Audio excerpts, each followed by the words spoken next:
Bismillahirrahmanirrahim. Assalamualaikum warahmatullahi wabarakatuh. Alhamdulillahilladzi wa kafa wa salatu wassalamu ala rasulillahil mustafa wa ala alihi wa sahbihi wa man wafa. Asyhadu an la ilaha illallah wahdahu la syarikalah wa asyhadu anna Muhammadan abduhu wa rasuluhu la nabiyya wa la rasula ba'dah. Allahumma shalli wa sallim ala nabiyyina Muhammadin wa ala alihi wa sahbihi wa man tabi'ahum bi ihsanin ila yaumiddin. Puji dan syukur kita panjatkan kehadirat Allah Subhanahu wa taala, yang mana di kesempatan sahur ini kita masih diberikan jatah usia oleh Allah Subhanahu wa taala. Kita bisa terbangun di tempat yang sama, berjumpa dengan orang yang sama, orang-orang yang kita cintai, baik itu istri, anak, ibu, bapak, keluarga dan saudara-saudara. Ini adalah satu kenikmatan yang sangat besar, kenikmatan berupa penghidupan dari Allah Subhanahu wa taala, kenikmatan yang harus kita syukuri dalam bentuk ketaatan kepada Allah Subhanahu wa taala. Salat serta salam semoga tercurah limpahkan kepada junjungan kita baginda Rasul Nabi Muhammad sallallahu alaihi wasallam, kepada istri-istri beliau, keluarganya, para sahabat, tabi'in, tabi'ut tabi'in hingga kita yang masih mengikuti ajaran yang dibawa oleh Rasulullah sallallahu alaihi wasallam. Sahabat umat yang dimuliakan oleh Allah Subhanahu wa taala, selamat menyantap hidangan sahur. Sambil menyantap hidangan sahur, insyaallah saya akan menemani sahabat umat sekalian untuk mengisi waktunya dengan hal-hal yang lebih bermanfaat lagi, bernilai ibadah di sisi Allah Subhanahu wa taala. Seperti biasanya, saya Rifki Saifur Rahman dari Hijrah Care insyaallah akan menemani beberapa saat ke depan insyaallah. Tapi sebelumnya, seperti biasa, bagi teman-teman sahabat Umma yang belum mendownload aplikasi Umma, silakan download dulu aplikasi Umma, kemudian nanti cari akun Hijrah Care. Nah, nanti kemudian follow akun Hijrah Care-nya, nanti juga bisa melayangkan pertanyaan dari materi atau seputar apa yang dilakukan oleh Hijrah Care, yang dilakukan setiap harinya oleh Hijrah Care. Silakan ditanyakan. Di kanan bawah ada logo pensil, silakan ditekan, kemudian ajukan pertanyaan dengan hashtag hapus tato gratis. Sahabat umat yang dimuliakan oleh Allah Subhanahu wa taala, rahimanallah wa iyyakum. Ada sebuah kisah. Saya akan mengawali dengan sebuah kisah lagi. Ada seorang sahabat, bukan sahabat, seorang soleh ketika itu, yang dicatat oleh sejarah bahwasanya ada yang bernama Ibrahim bin Adham.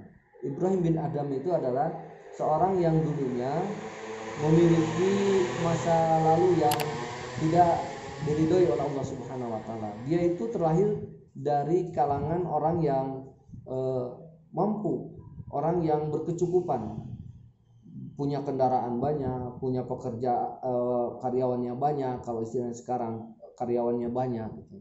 Nah, Ibrahim bin Adham itu memiliki sebuah hobi layaknya kita. Mungkin ada yang hobinya bermain bola, ada yang hobinya berenang, ada hobinya motor dan lain sebagainya. Ibrahim bin Adham ini hobinya itu adalah berburu, mencari buruan di hutan, kemudian berburu terus dilakukan. Kalau namanya hobi, apapun rintangan gitu kan, apapun susahnya dia lalui gitu.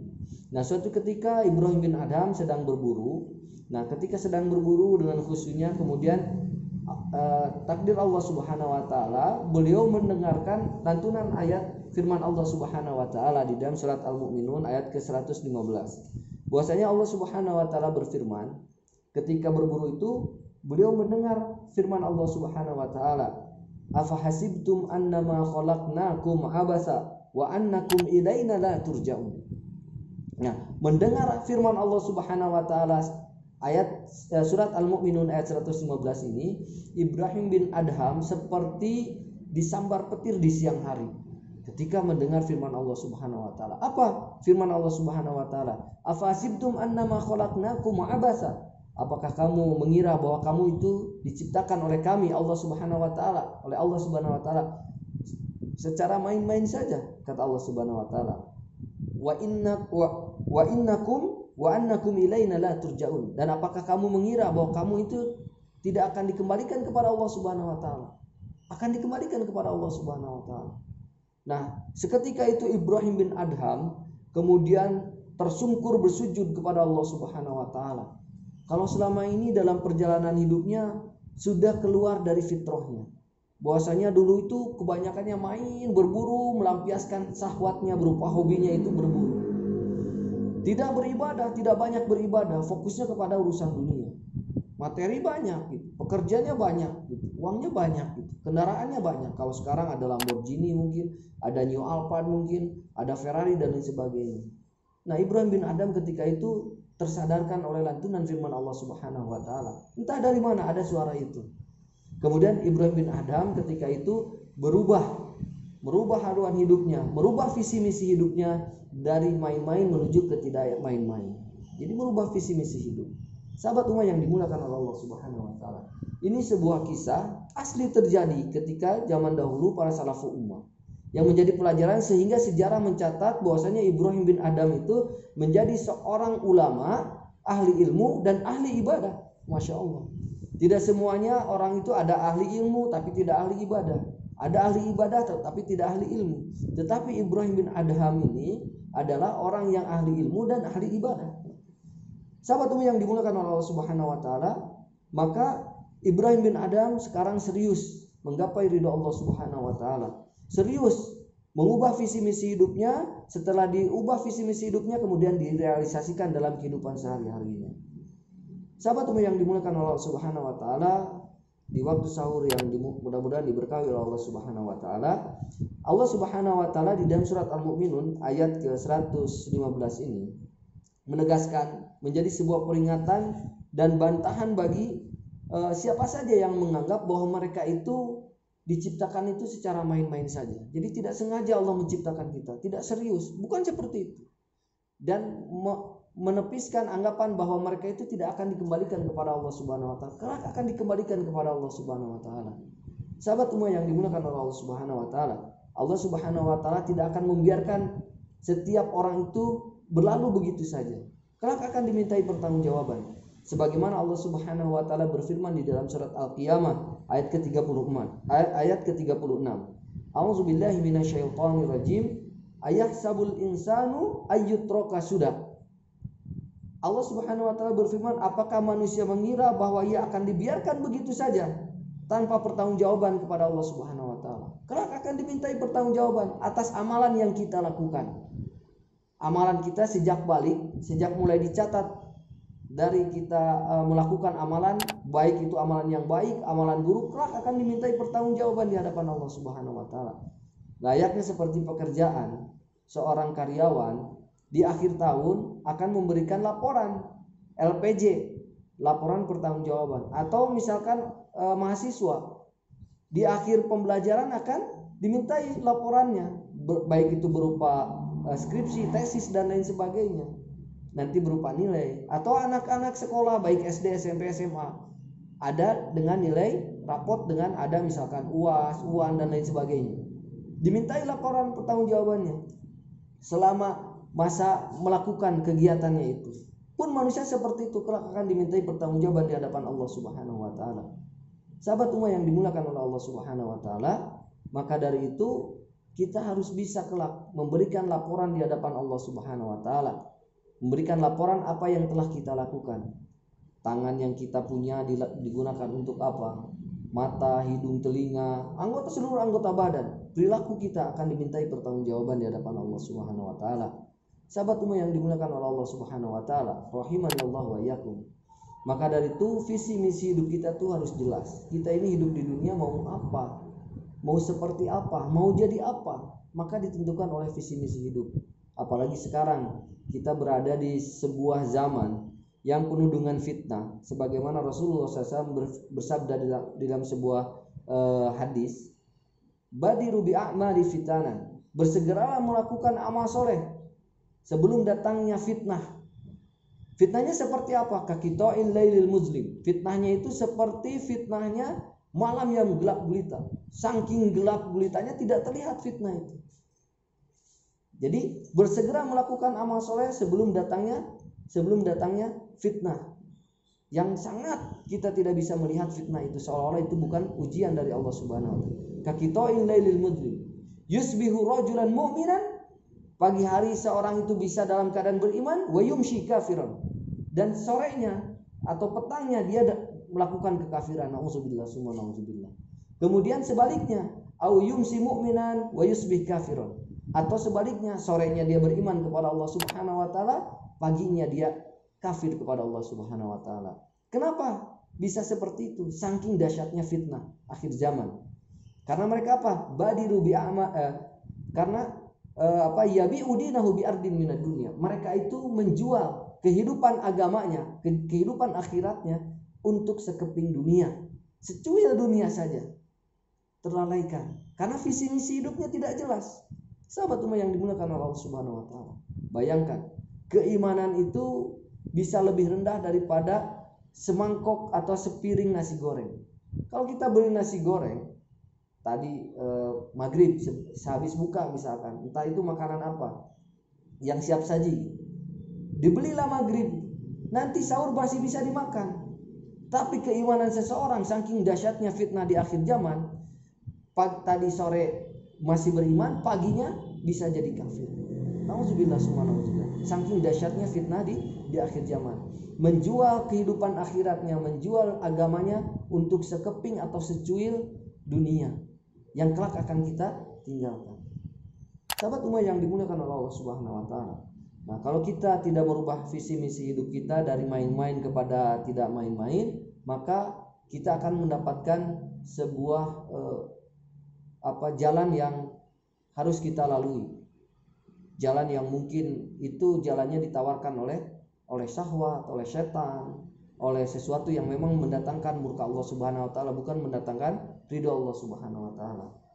Karena setan itu sangat dahsyat sekali, gencar sekali untuk menyesatkan manusia.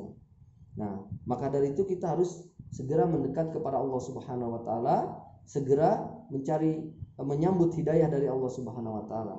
Nah, maka kalau tidak kita mencari hidayah, merubah visi misi hidup, bukan menyambut hidayah dari Allah Subhanahu wa taala, maka setan akan mudahnya mensodorkan berbagai macam tipu dayanya untuk diikuti oleh kita. Yang pertama apa saja? Ini ada beberapa yang saya catat. Ada sekitar 3 yang disodorkan oleh setan. Yang pertama, setan akan menyodorkan jalan, yaitu jalannya hawa nafsu. Maka hawa nafsu itu memang fitrahnya itu selalu menginginkan kepada sebuah keburukan. Keluar dari fitrahnya. Hawa nafsu itu tidak menjalankan atau menginginkan sesuatu yang tidak sesuai dengan syariat. Padahal ya tadi hawa nafsu itu cenderung bengkok, hawa nafsu itu. Maka akan disodorkan oleh setan. Kalau kita tidak mau mencari, setan akan menyodorkan jalan hidupnya itu melalui hawa nafsu kita. Keinginan kita tidak saum, harus lapar, menahan lapar, kemudian menjaga pandangan, menjaga lisan kita, menjaga hal-hal yang mendatangkan murka Allah Subhanahu wa taala. Keinginan kita seperti itu, tidak sholat gitu, tidak harus menunaikan zakat, harta yang selama ini saya usahakan capek-capek gitu, masa harus dikeluarkan? Kan keinginannya seperti itu. Waktunya mending enak, rebahan dan sebagainya. Tetapi tidak seperti itu fitrahnya. Sahabat yang dimuliakan oleh Allah Subhanahu wa taala. Kemudian jalan yang kedua yang disodorkan oleh setan adalah dia dengan mudah memberikan petunjuk jalan yang ditawarkan setan itu adalah dengan mengajak mereka menjadi penghuni neraka, menjadi penghuni neraka. Allah Subhanahu wa taala berfirman di dalam surat Fatir ayat ke-6 bahwasanya Allah Subhanahu wa taala berfirman, A'udzubillahi minasyaitonir rajim. Inna syaitana lakum aduwwun fattakhidhuhu aduwwan. Innama yad'u hizbahu liyakunu min ashabis sa'id. Sesungguhnya setan-setan itu hanya mengajak supaya mereka menjadi penghuni neraka yang menyala-nyala. Iman fiddin rahimani Allah wa iyyakum. Sahabat umat yang dimuliakan oleh Allah Subhanahu wa taala, kalau kita tidak proaktif mencari hidayah, menjemput hidayah, mencari jalan kebenaran, maka setan akan mengajak manusia itu masuk ke dalam jalan untuk masuk ke dalam neraka. Walaupun sekarang dalam keadaan saum misalkan, tapi tetap aja banyak orang yang bermaksiat. Tapi katanya kan saum itu setan dibelenggu gitu kan. Setan-setan itu diikat.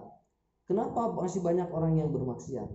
Karena kebiasaan-kebiasaan di bulan Ramadan yang sudah digemboskan oleh setan laknatullah alaih, yang sudah dibiasakan, dibisikkan melalui hatinya, melalui telinganya, itu dibisikkan menjadi kebiasaan-kebiasaan yang kalaupun nanti setan tidak menggembosi lagi, itu sudah menjadi kebiasaan. Sehingga di bulan Ramadan pun ketika setan diikat, ketika setan dibelenggu, dia melakukan kemaksiatan karena sudah menjadi kebiasaan. Maka setan itu mengajak mereka itu menjadi penghuni neraka dengan berbagai macam dosa dan maksiat kepada Allah Subhanahu wa taala. Kemudian yang ketiga adalah dengan tradisi kebanyakan. Jadi kebenaran itu tolak ukurnya adalah dengan banyaknya orang. Yang ia tahu kebenaran itu adalah yang dilakukan banyak orang. Dan orang banyaknya melakukan itu nggak apa-apa, karena orang juga melakukan itu. Misalkan melakukan kesyirikan, melarung makanan ke laut, menggantungkan harapan selain kepada Allah Subhanahu wa taala karena lagi ramai gitu. Kemudian beribadah bukan kepada Allah Subhanahu wa taala gitu. Kemudian memberikan rasa takut bukan kepada Allah Subhanahu wa taala. Nah, hal-hal seperti itu kebanyakan orang. Jadi yang penting orang juga banyak, lagi ramai, lagi muslim gitu, lagi tren gitu. Tidak seperti itu. Maka Allah Subhanahu wa taala berfirman di dalam sebuah surat Al-An'am ayat ke-116. A'udzubillahi minasyaitonirrajim. Wa in tuti aktsara man fil ardi yadilluka an sabilillah. Dan jika kamu menuruti kebanyakan, orang, ya, mengikuti kebanyakan orang, kata Allah Subhanahu wa taala, di muka bumi ini niscaya mereka akan menyesatkanmu dari jalannya. Jadi barometer tolak ukur kebenaran itu adalah bukan dari banyaknya orang, tetapi tolak ukur itu, kebenaran itu dari Al-Quran dan As-Sunnah. Jadi walaupun banyak orang melakukan hal itu, kalau tidak sesuai dengan syariat Allah Subhanahu wa taala, tidak sesuai dengan perintah Allah Subhanahu wa taala, tidak sesuai dengan tuntunan Rasulullah SAW, maka jangan diikuti walaupun banyak orang mengikuti. Sahabat umma yang dimuliakan oleh Allah Subhanahu wa taala, maka dari itu jangan sampai barometer kebenaran itu diukur oleh banyaknya jumlah, ya. Banyaknya jumlah. Misalkan sekarang lagi musim nih hijrah gitu, wah rame-rame gitu kan, ngikutin. Kalau alhamdulillah memang ketika itu benar mendapatkan tempat yang benar, sesuai dengan tuntunan Al-Quran dan As-Sunnah, kemudian pemahaman para salaful ummah, ya alhamdulillah. Tetapi kalau diisi dengan hal-hal yang jauh dari Al-Quran dan As-Sunnah, karena banyaknya itu, hati-hati. Sahabat umma yang dimuliakan oleh Allah Subhanahu wa taala, maka dari itu Allah Subhanahu wa taala menciptakan manusia itu tugasnya sangat agung sekali, yaitu agar mereka itu beribadah hanya kepada Allah Subhanahu wa taala semata. Hanya ibadah kepada Allah Subhanahu wa taala, hanya taat kepada Allah Subhanahu wa taala, hanya tunduk kepada Allah Subhanahu wa taala semata saja. Sebagaimana Allah Subhanahu wa taala berfirman di dalam surat Az-Zariyat ayat ke-56 sampai 57. A'udzubillahi minasyaitonirrajim. Wa ma khalaqtul jinna wal ins illa liya'budun. Ma uridu minhum mir rizqi wa ma uridu ayyut'imun. Dan aku tidak menciptakan jin dan manusia melainkan supaya mereka mengabdi kepadaku, beribadah kepadaku, bersujud kepadaku, taat kepada Allah Subhanahu wa taala, kata Allah Subhanahu wa taala. Supaya mereka mengabdi kepada Allah, beribadah kepada Allah. Aku tidak menghendaki rezeki sedikit pun dari mereka, kata Allah Subhanahu wa taala, dan aku tidak menghendaki supaya mereka memberiku makanan. Sahabat umma yang dimuliakan oleh Allah Subhanahu wa taala, maka dari itu visi misi hidup kita itu harus dibenarkan. Selagi kita berada di bulan yang berkah, bulan yang dibukakan pintu keberkahan, bulan yang dibukakan pintu maghfirah dari Allah Subhanahu wa taala, pintu-pintu dosa ditutup oleh Allah Subhanahu wa taala, maka mari kita rubah visi misi hidup kita ini. Selagi atmosfer kesalehan itu mudah didapat. Sekarang yang tadarus di mana-mana, walaupun memang kondisinya sekarang sedang mengalami ujian dari Allah Subhanahu wa taala berupa wabah virus Covid-19 ini. Tetapi itu tidak menjadikan menyurutkan semangat kita untuk lebih taat kepada Allah Subhanahu wa taala. Justru itu menjadikan sebuah semangat bagi kita, menjadi bahan bakar agar kita lebih dekat kepada Allah Subhanahu wa taala. Tadarus bisa di rumah, bersama keluarga, bersama anak istri, orang tua, saudara, adik kakak. Kemudian mengkaji Yang selama ini kita jarang sharing masalah agama kepada istri, kepada anak, sekarang saatnya di rumah.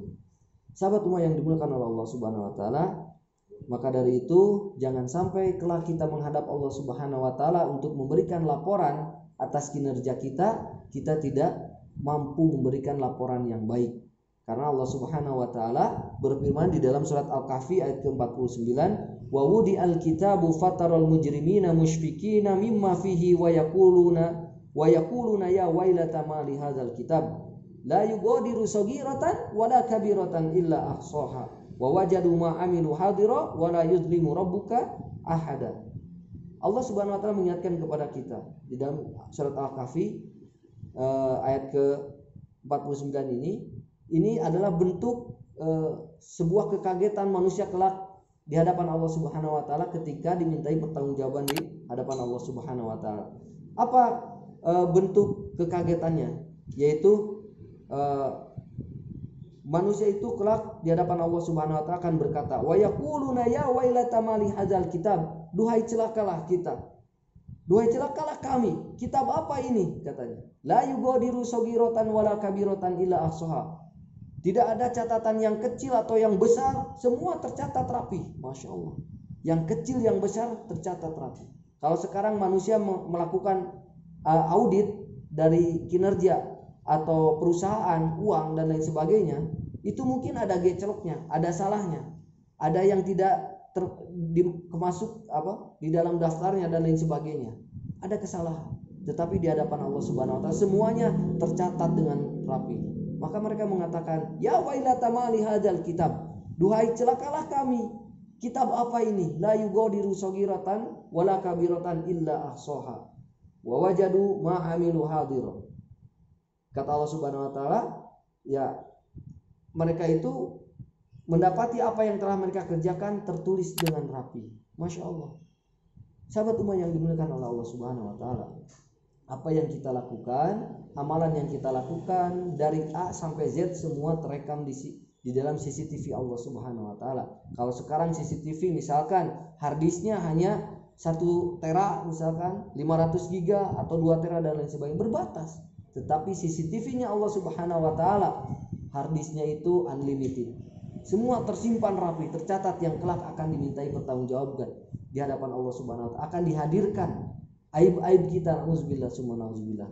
Maka dari itu momentum di bulan Ramadan ini menjadi sebuah momentum muhasabah, merubah visi misi hidup kita dari yang main-main kepada yang tidak main-main.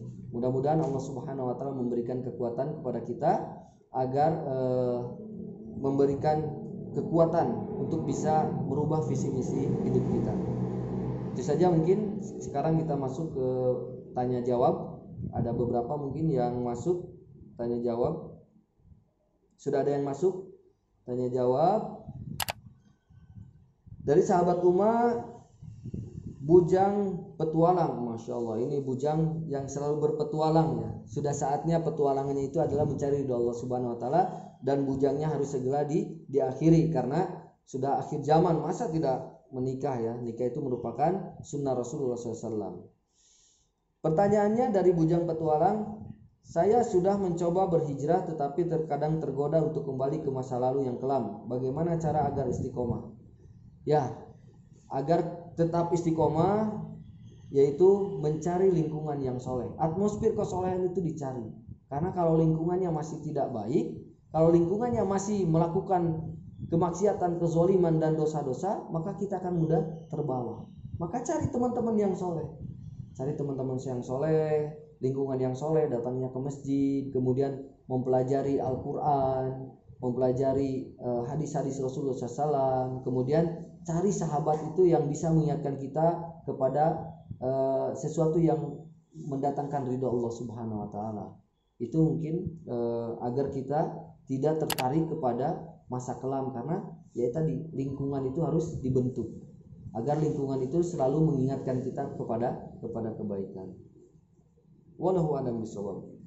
Yang kedua dari Iman Kokai. Assalamualaikum. Waalaikumsalam. Apakah ada dosa jariyah? Ada dosa jariyah.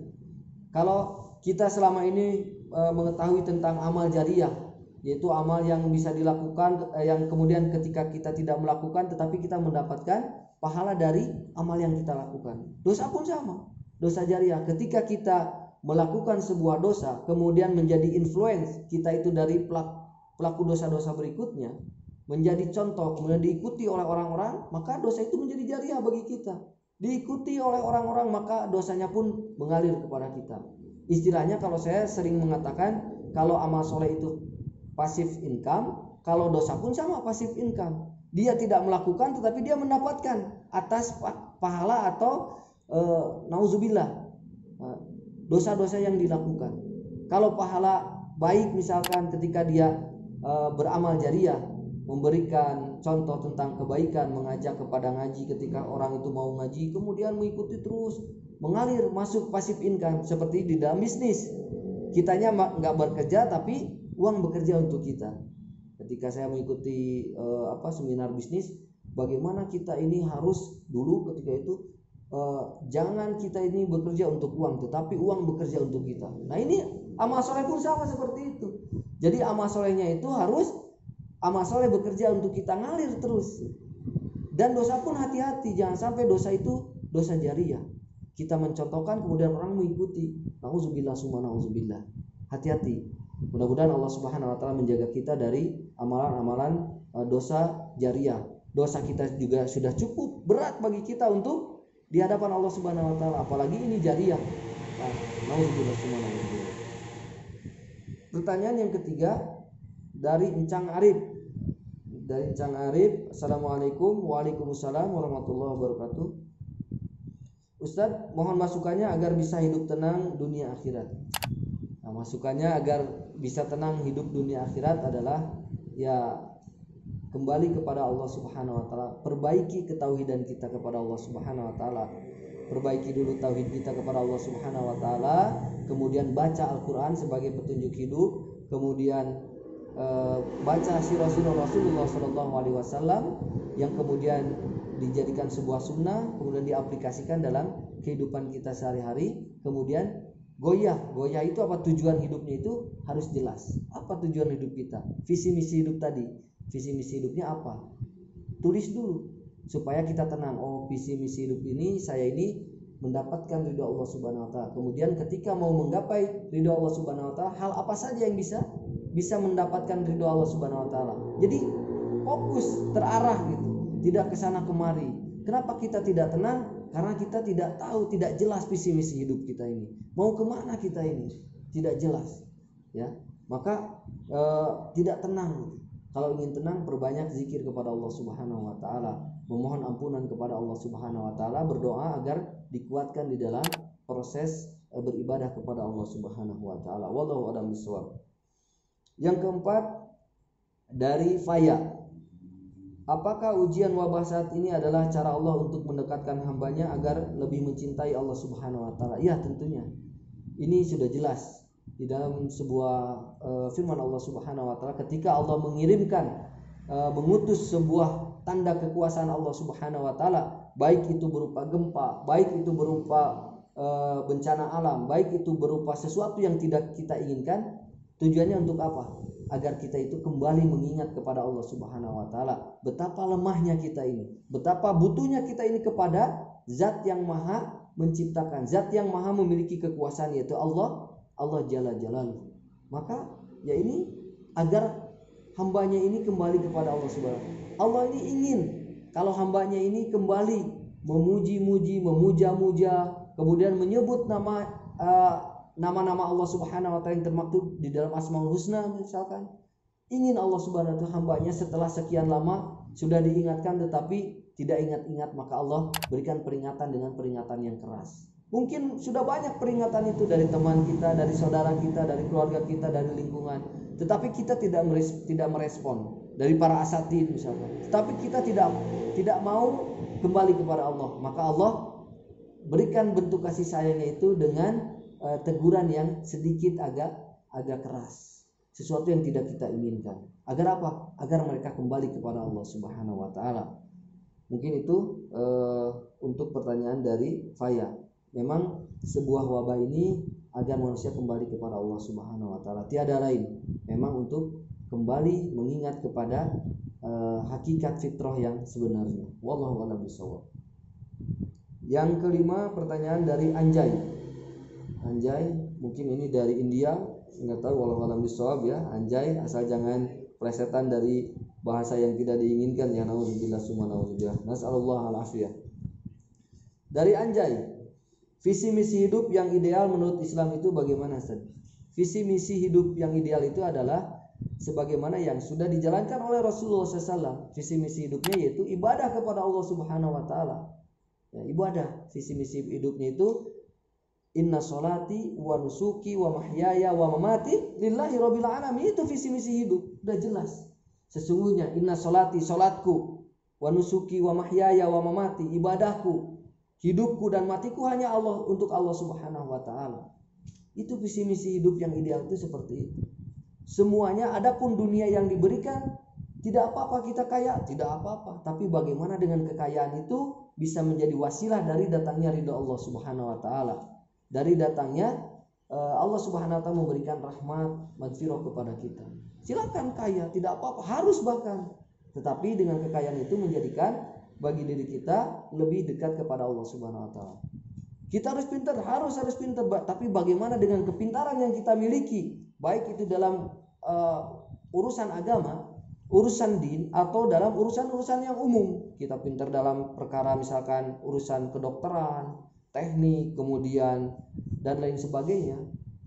Tetapi bagaimana ilmu yang kita miliki, kepintaran yang kita miliki dijadikan wasilah dari datangnya ridha Allah Subhanahu wa taala. Ilmunya diberikan untuk di jalan Allah Subhanahu wa taala, membantu untuk dakwah dan lain sebagainya.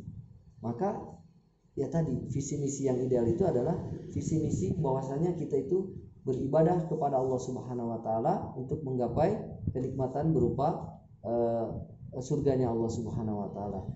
Sahabat umat yang dimuliakan oleh Allah Subhanahu wa taala, itu saja mungkin yang bisa saya sampaikan, sharing di sahur yang saat ini, di waktu yang sedikit ini. Mudah-mudahan ada guna dan manfaat bagi kita. Wallahu a'lam bishawab. Yang benar datangnya dari Allah Subhanahu wa taala, yang salah datangnya dari kebodohan saya pribadi dan dari setan. Saya mohon ampunan kepada Allah Subhanahu wa taala dari setiap ucapan yang tidak saya lakukan. Aku qouli hada wa astaghfirullah li wa lakum. Assalamualaikum warahmatullahi wabarakatuh. Kita terlahir untuk mencari jalan yang lurus. Dalam mendapatkan pengetahuan, dalam mencari pengalaman, dan dalam mengemban amanah untuk menjadi manusia yang lebih baik. Namun, dalam perjalanan kita, dunia tidak selalu sejalan dengan keyakinan.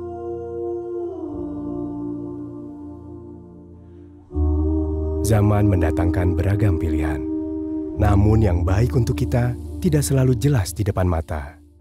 Karena itu, Ummah hadir untuk kita sebagai penunjuk arah yang insya Allah memberi pencerahan, dan sebagai sahabat yang insya Allah senantiasa mengingatkan dalam perjalanan kita pulang menuju jannah. Ummah, teman ibadahmu.